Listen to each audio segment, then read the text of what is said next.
Akurát nám prebieha 5. ročník Hermikempu. Na Hermikempe sa zúčastňujú slovenskí a českí brankári. Máme tu momentálne dve kategórie. Jedna kategória je od 15 do 18 rokov, druhá kategória je od 19 po seniorov. Máme tu dokopy 15 brankárov.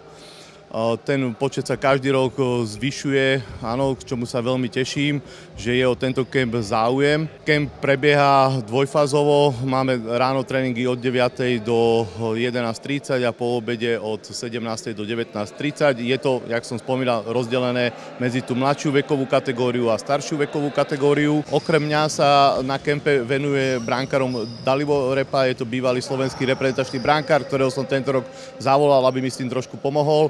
A takisto tu máme Peťa Kraka, ktorý zabezpečuje všetko po kondičnej stránke a fyziomasér.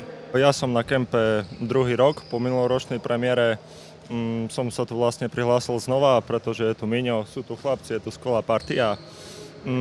Určite tento kemp je super pre začiatok prípravy, do letnej prípravy, keďže Miňo je dlhoročný reprezentant, bývalý, má veľa skúseností, ktoré hlavne nám mladým, ale aj týmto starším dokážu pomôcť.